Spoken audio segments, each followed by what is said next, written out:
So this is what we did the most recently. We are graphing systems of quadratic inequalities. So this is just like graphing a normal inequality.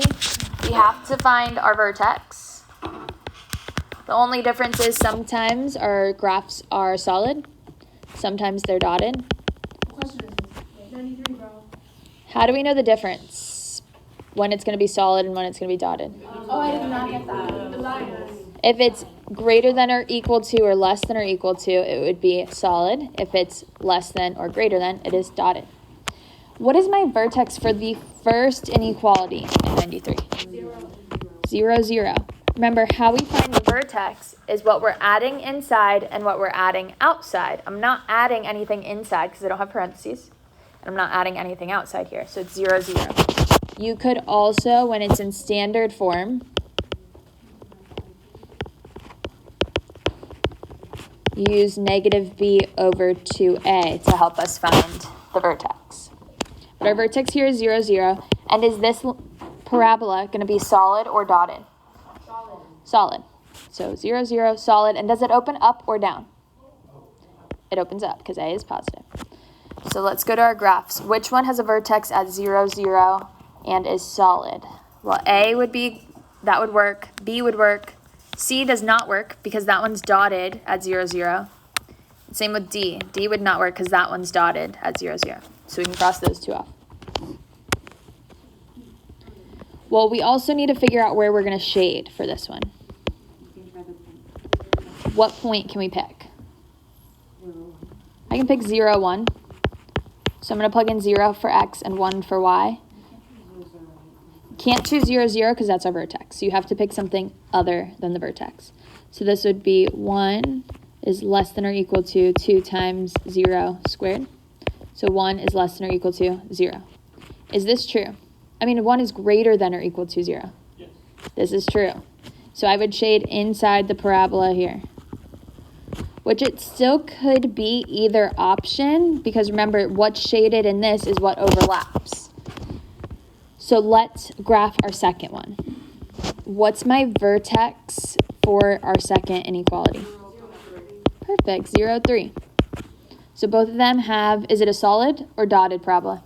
Dotted. Dotted. Both of them have a dotted parabola at 0, 3, so it could be either. So now I need to figure out where I'm going to shade. I can test a point at 0, 4. That would work. So I plug in 0 for x and 4 for y.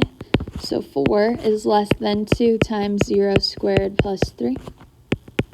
4 is less than 3. Is this true? No. So I'm going to shade outside of that parabola. So I would shade on the outside here, which the overlapping part is the outside here. So it wouldn't be A. Let's look. For the second, for B, I shade on the outside, which is the shaded part in our graph. So my answer choice would be B. So remember, for the two graphs, it's what's overlapping. All right, let's look at 94. So this one's clearly in vertex form. What is my vertex? 3, negative 3. So all of my graphs here have a vertex at 3, negative 3. Is my parabola solid or dotted? Dotted, because it's just a greater than. So I can cross off the ones that are solid. So I'll cancel out A and D. Now the only difference between B and C is if I'm shading inside or outside. So let's figure out where we're going to shade. So I can pick a point inside my parabola. I'll pick 3, 0. So I'm going to plug in 3 for x and 0 for y. So 0 is greater than 3 minus 3 squared minus 3. 3 minus 3 would be 0. 0 squared is still 0. 0 minus 3. Negative 3. Is 0 greater than negative 3? No. Yeah. Yes. So where am I going to shade? Inside. I shade where that point is. So my answer would be B, because we shade inside. All right, let's look at 96. So I have x squared plus 7x is less than negative 10. Add the 10. Perfect. We need to add the 10 because we need it to be equal to 0 if we're going to factor. So x squared plus 7x plus 10 is less than 0. Now we have to factor. What are two factors of 10 add to 7? So x plus 2 and x plus 5. So what does x equal? -2 and -5. Now it's not asking us to graph, but we do have to write our answer as an inequality. So remember, we always start with the smallest and end with the largest. Which one's smaller, -5 or -2? -5 is smaller. And then we always just write the sign that is given. So -5 is less than x, which is less than -2.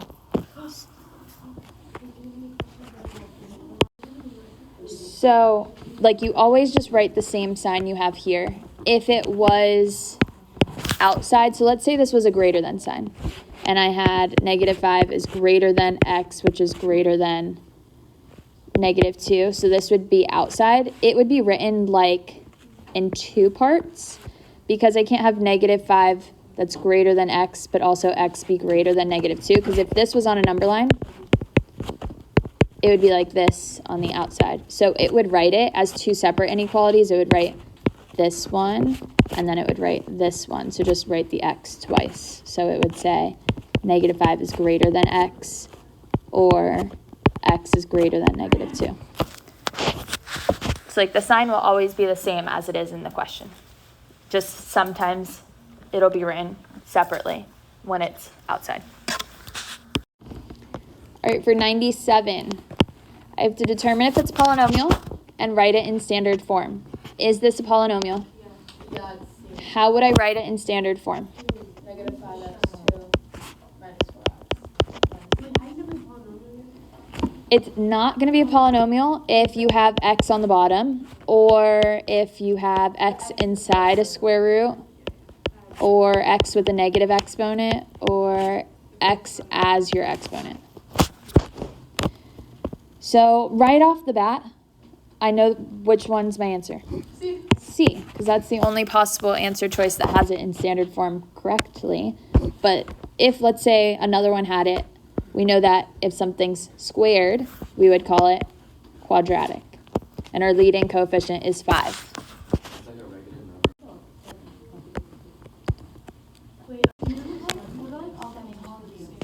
Okay, all the names for the exponents.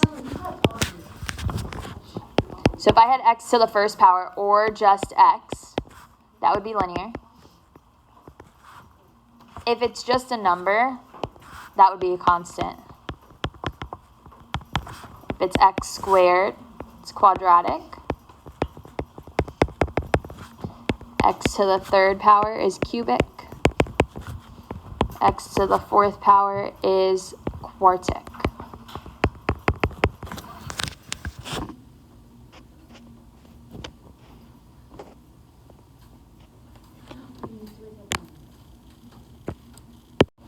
All right, 98. Is 98 a polynomial? No. Why not? Because of the x. Because there's an x on the bottom, so this is not a polynomial.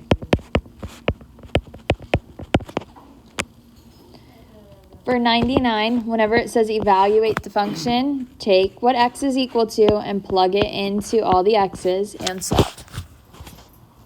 I promise the number will be smaller on the midterm. Not something like 6. It'll be something like 1, 2, or 3 to plug in.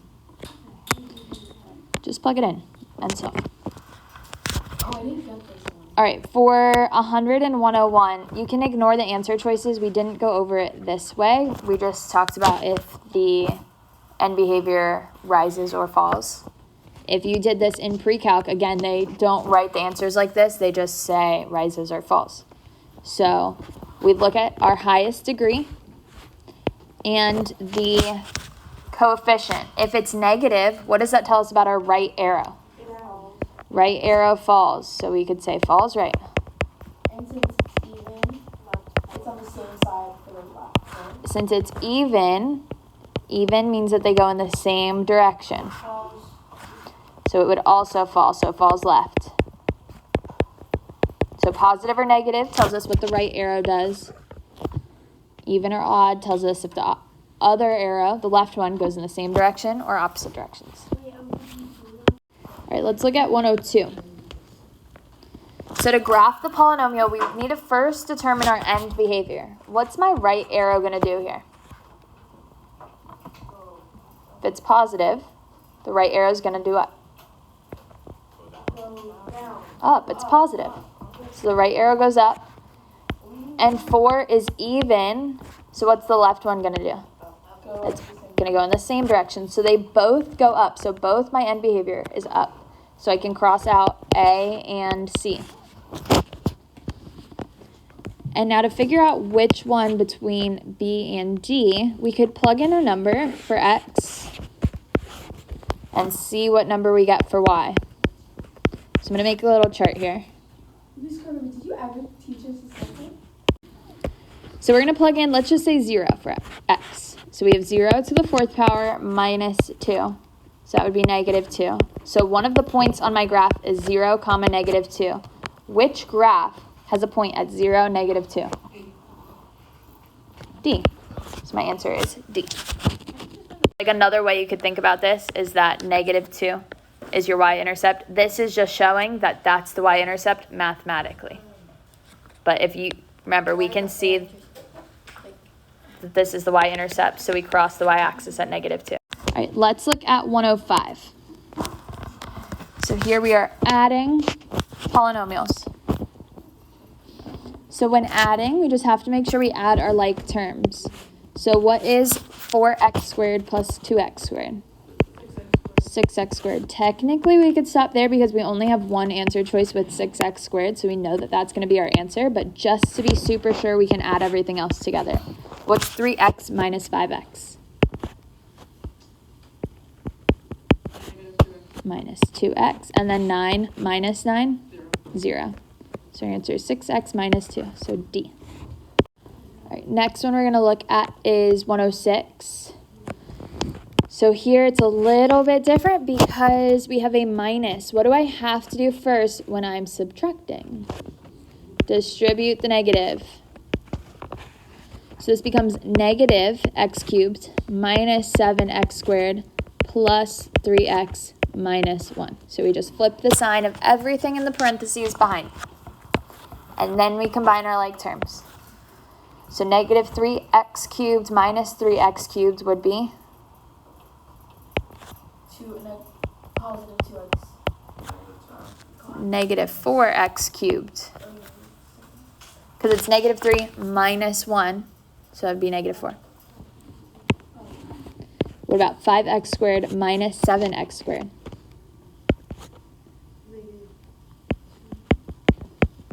Negative 2x squared. What about 10x plus 3x? 13x. And then 4 minus 1? 3. So what's my answer? B.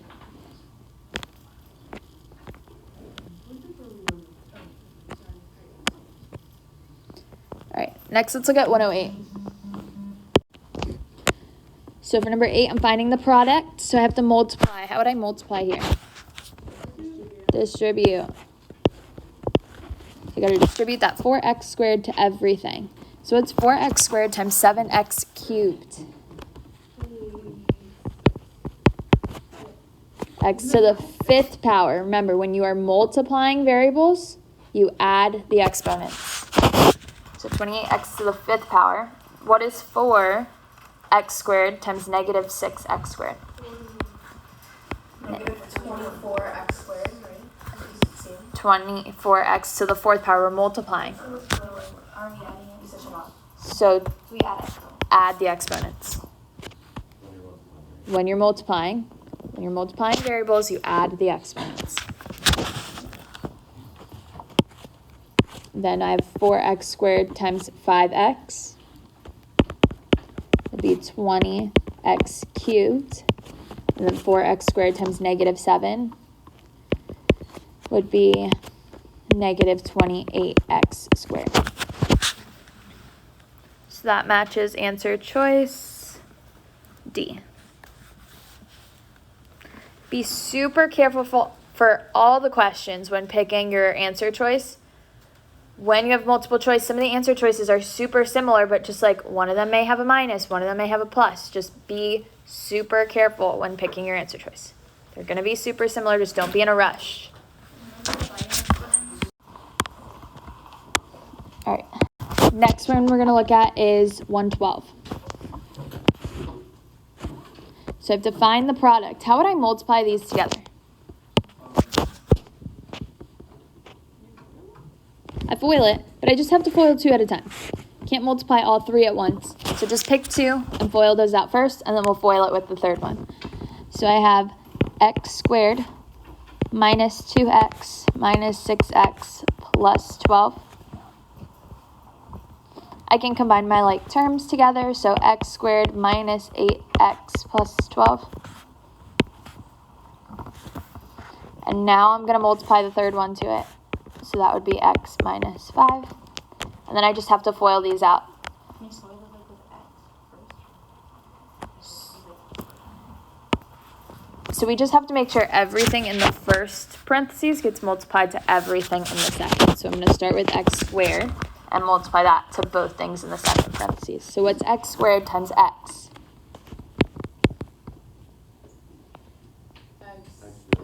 X to the third power. X squared times negative 5 be negative 5x squared.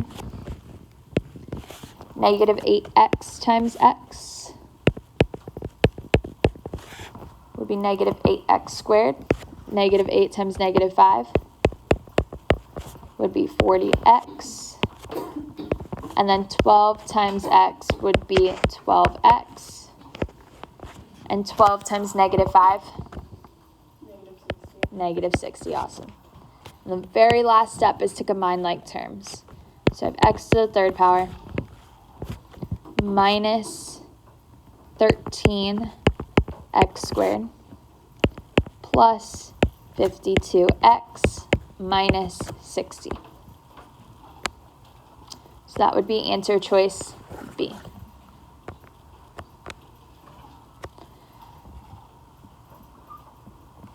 Any questions there? And don't worry about 113. We haven't gotten there yet. We'll get there in January. We'll learn how to do this. So cross that off. We won't have to do it.